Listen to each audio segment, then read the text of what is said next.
ইনকিলাব মঞ্চের মুখপাত্র শরীফ ওসমান হাদির মৃত্যুতে জাতির উদ্দেশ্যে ভাষণ দিচ্ছেন অন্তর্বর্তী সরকারের প্রধান উপদেষ্টা ডক্টর মোহাম্মদ ইউনূস। আমরা বিটিভির সৌজন্যে সরাসরি যাচ্ছি তার বক্তব্যে।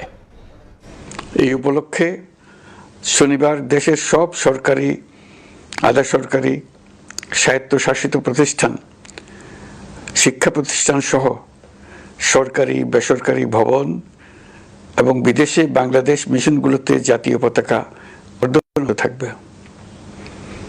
একই সাথে আগামীকাল শুক্রবার বাদ জুমা দেশের প্রতিটি মসজিদে শহীদ ওসমান হাদির রুহের মাগফিরাত কামনায় বিশেষ দোয়া ও মোনাজাতের আয়োজন করা হবে। আপনারা তাতে শরীক হন। অন্যান্য ধর্মের উপাসনালয়গুলোতেও আয়োজন হবে বিশেষ প্রার্থনার। আমি বিশেষ কৃতজ্ঞতা জানাই সিঙ্গাপুর সরকারের প্রতি। তারা হাদির চিকিৎসা অত্যন্ত আন্তরিকতা ও পেশাদারিত্ব দেখিয়েছেন।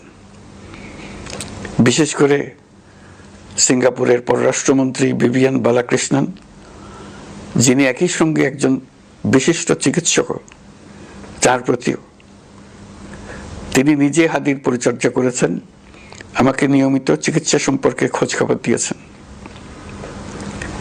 এই নৃশংস হত্যাকাণ্ডের সঙ্গে জড়িত সকল অপরাধীকে দ্রুত আইনের আওতায় আনা হবে এবং তাদের বিরুদ্ধে সর্বোচ্চ শাস্তি নিশ্চিত করা হবে।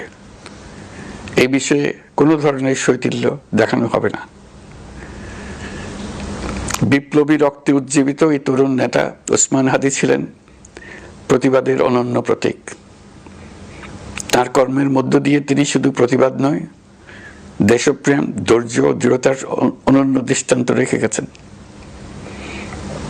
আমি দেশের সকল নাগরিকের প্রতি আন্তরিক আহ্বান জানাচ্ছি, আপনারা ধৈর্য ও সংযম বজায় রাখুন। আইন শৃঙ্খলা রক্ষাকারী বাহিনী ও সংশ্লিষ্ট সংস্থাগুলোকে পেশাদারিত্বের সঙ্গে তদন্ত কার্যক্রম পরিচালনা করে সুযোগ দিন। রাষ্ট্র আইনের শাসন প্রতিষ্ঠায় সম্পূর্ণরূপে প্রতিশ্রুতিবদ্ধ।